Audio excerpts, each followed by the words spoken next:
Alright, I got the solar kiln done just in time for the wood to get here. And so now I'll have to get it in there. It's not exactly what I would like completely, but at least it's got a door on it. And this end is closed up. Well, might be harder to get that open with one hand than you think. There we go. Alright, come on. So there we are. I got to get some of the little stuff out of there. And of course I left a whole bunch of junk in there. Oh, okay. And these, the door is just a flip-floppy thing. I wanted to reinforce it with a piece of metal on the back side here, but never got around to that. We'll get to that eventually. And I wish this door would open up too, but that's the way it is. Just one door and one opening, and everything goes in and everything comes out the same way. I'm just going to throw these off of here for now because I got another load I got to go over and get. So I'm just going to throw them over here.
And every once in a while you get a 2-inch piece because they can't cut it all the way to 1 inch in the middle. So you gotta have something to have on the headstock, I guess.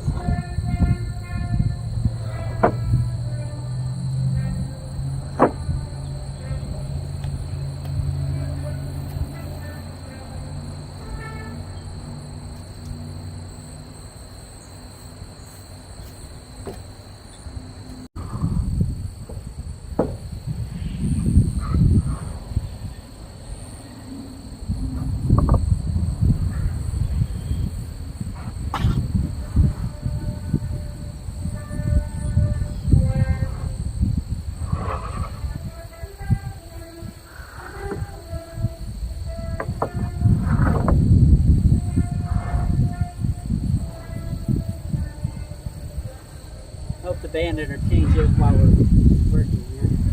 I know they do me.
Well, it spent the first night in the kiln, and what I didn't expect really is that, I don't know why I didn't think of this, overnight all kinds of condensation happened, and then it dripped down and made those little lines across there, little rust stains.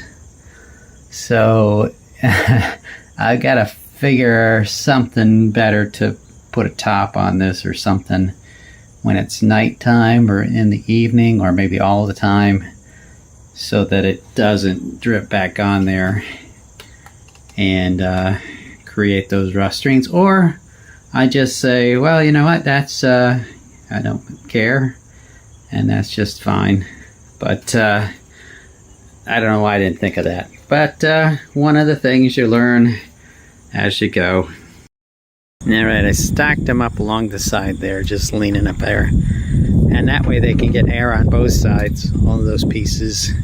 And I think I'll just let them air dry there for a while. They are just soaking wet. And I don't know, I might have even a hard time getting just that many into that much space that's left. I'd say there's probably only half of the area left in there. And of course it's going to get harder and harder to stick them in there as it gets closer and closer to the top. But these being shorter boards, I hope that that will make it easier to get them in there. Well, I've got a good bit of it loaded in there. Now, I don't know if it's even possible to load it all the way to the top, but sort of crawling up in there. Once it gets to be, you know, wide, the boards are wider than the slot you got to put it in, it becomes a little difficult. Now, I put this little non-woven stuff in here to try to protect that from any rain or moisture that comes from the roof, condensation, to try to keep the staining off of it.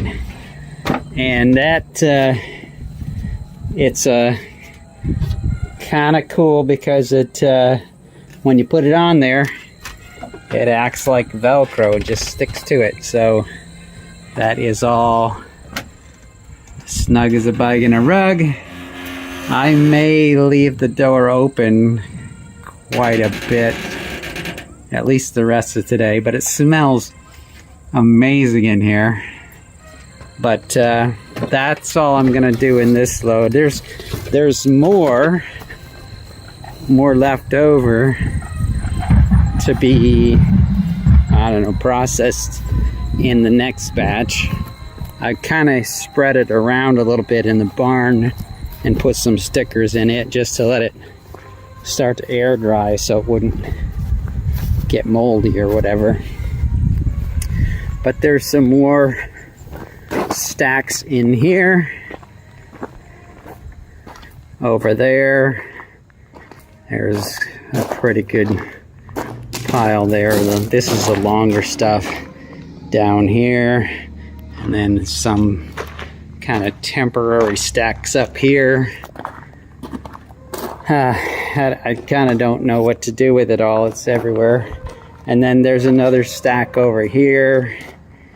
So there's gonna be some more drying to go on, but you can, I don't know if you can tell or not, but it's started to lose some of that red color, which means it's drying out.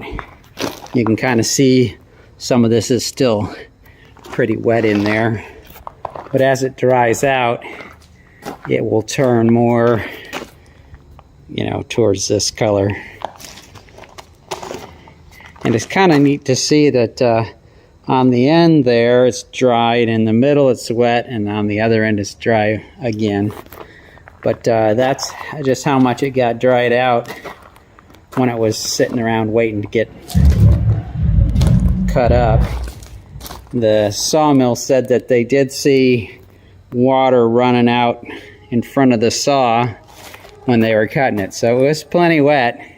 Hey, thanks for watching. Like and subscribe, you know the drill.